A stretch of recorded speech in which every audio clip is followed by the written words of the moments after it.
about preparing to come in to start the work day nowadays. So how do you prepare? Like, share, and subscribe, guys. Anglin Family 4, real life story. Start to say a chant, just to encourage yourself, About basically COVID. trying to boost yourself to enter through the enemy door. Because as you enter, your spirit just drops. Because you look, there's nowhere to put anybody. You're walking in and there's patients coming in behind you.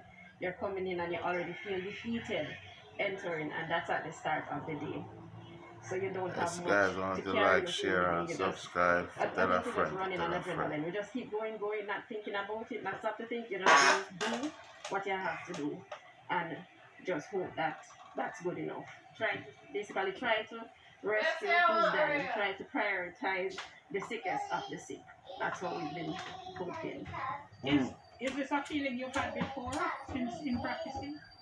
You've had it maybe like a day or two. You have those bad days, but this is a everyday bad day. No. Asking God for strength before I leave the house. Lord, help me. Give me the strength and my co-workers so we can deal with the patients as they Yes, come. guys, are back to And true as we come to COVID work. day Because we know by we're day. coming back to another day of the same thing. I have to say, Lord, go with me today. Cover me, cover the nurses, cover the medical team. Give me a mindset. Because this cycle right here could be my relative. Right now it's very frustrating and depressing. It's very hard to wake up in the morning to come here because of the patient load. So to come here in the mornings, I have to encourage myself, and even sometimes I have to talk to my colleagues to encourage me to come here, because really the matter of the fact is that Yes, there's guys, too the many Anglin patients family for out one here are nurse to deal review the with. COVID. It's very hard to pull myself out of the bed to deal with patients who need oxygen. When I call for oxygen, there is no oxygen in the hospital. Patients are distressed. What can I do if there's no oxygen here? It's very disappointing and discouraging. It's very sad to know that I'm a nurse and I can't help them when they need oxygen because of the COVID spike. What I always wanted to say if I got the chance, and I got a chance now, is that COVID is real. Please social distance, wash your hands, and stay home. Too many elderly patients are coming here needing oxygen, COVID positive.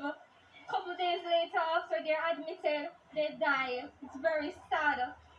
You say you call sometimes your colleagues, you have to talk to them to make you come to encourage you to come to work. What do they say to you?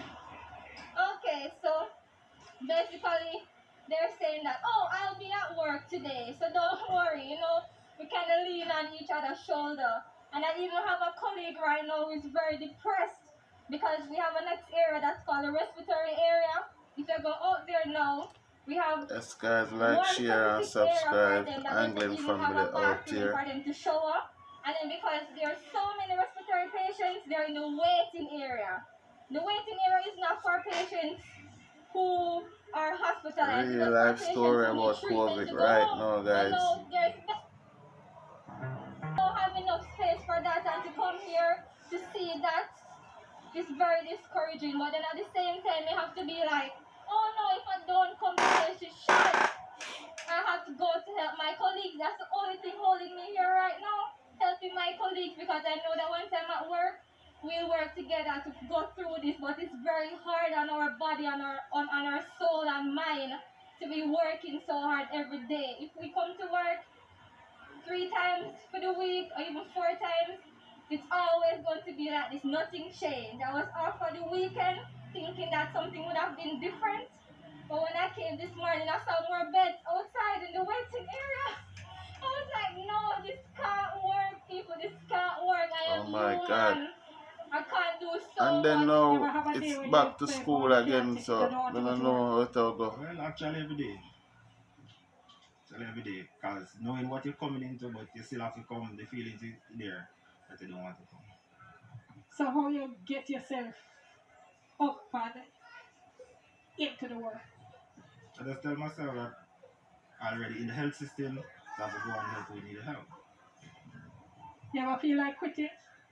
No, I've never felt that way, but at times I feel like I can't make it to them, but I still push out to be here. You ever feel like quitting? Definitely. I was even speaking to a colleague and she's like, only thing is left for me to do is quit. She didn't even message us to say she wasn't coming to work other day because she was so frustrated. And I was like, I understand, but it's either you come and we just deal with it, or it's up to you if you want to leave. Because your mental health comes first. Yes, guys, like, share and subscribe, tell a friend to tell a friend. Yes, guys, the COVID is real. Yeah, but Sav-la-mar, my hometown in Westmoreland. Condolence to my auntie who passed off this rickets. Yeah, but that's the investigation on the COVID in Sav-la-mar, Westmoreland, Jamaica. You know. It means that you have so when I get the one up here, I release it and let you know. That you are in the red zone. Yeah. So where are all the patients? Where are you putting the other patients? So for the patients that turn up with NCDs, we try COVID is real out there, guys. Diseases, we have to treat them at and when I fret for like back to school, other patients that are my gosh, emergencies, we redirect them to the health centers. But what we have been seeing now is a great increase in the number of persons that are turning up. So you have patients sitting in the emergency room for 4 days, sitting on a regular chair. There are those who are in the chair, wheelchairs. And so I'm not certain if the court has said it to you, but this is one of the things that's hampering their efforts. There's not enough wheelchairs to go around because patients are actually sitting in them, waiting for them. How does this wave compare to the last COVID wave that you had? Is this much worse, and if so, how? It's much worse. Guys, remember to like, share, and subscribe. Tell a friend to tell a friend. Initially, when we the started Anglin Family preparation for COVID, so we have an investigation about the COVID in Sav-la-mar Hospital, Westmoreland. And so forth. We got some containers that are retrofitted and that holds 4 patients, negative pressure area and all of that.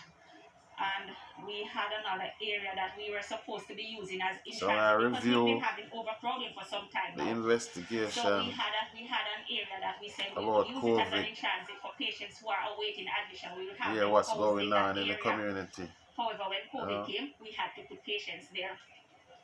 We converted so when I get the clip up here, I release it to you guys. Guys, I want to know what go on a yard, I want to know what go on a USA too, because we live a foreign too, so if you know what go on. Of course, you know, with that happening, we don't have Jamaica, so we want to know what go on. See me, I make the public so when aware. we usually have 2 surgery days, you've now gone down to 1. So it puts our waiting time for surgeries and all of that way back. And so when we were finished, we ended up with 18 Yes, beds. guys, you have to social distance, and we wear were a mask. comfortable COVID is not done. until later. Then when the second surge came, we realized that we could no longer manage like that. So we had to repurpose, well, before the surge, because we know that based on the trend we were seeing, we realized that we have to put something in place. So we went ahead and we repurposed the female medical ward. So that should give us an additional 14 beds. It means then that we had to implement a bed management system where there is a bed, we had to put patients now, because that area now is solely for isolated cases. And so that ward usually carry 36 patients. So we had to take down and create Duffin area, isolation area and all of that. And so we got 14 beds from it. So we are up to 32. But when the numbers went down in February, we said, all right, we would go back to our normal operations. And by the time that happened, by June, the surge came, and we had to go back. So I think, well, some of the staff members were saying we don't know what we're doing. That's where they got, because no sooner have you done that, then you have to revert to that. So but it's something we had to do. So we are now at 32 beds, 34 beds, sorry. But notwithstanding, it's never enough. So we had an area at the front that we were preparing for what we call it the compassionate care building, because what we wanted to have was Yes, a guys, positive, like, we share, wanted and patients to subscribe. have Tell a friend, that tell a positive friend. interaction when COVID they, is when they real come and to it's us. So out we there, created so now that we try to area protect solely myself. for that purpose. The next thing I know, Lose family we out. had to be using it for patients as well. Condolence to Miss Ricketts. So So an area this that is the normally, this is the well, when we hospital started, we Miss had Ricketts 7 worked, patients in there. but Sometimes she a had day we had resigned, 11, you know. and the numbers Yeah, keep all going of up. her years Of course, is that area is Sav-la-mar not piped Hospital. with oxygen for such Miss a purpose, Ricketts because work. it was not the Trust me. intended purpose.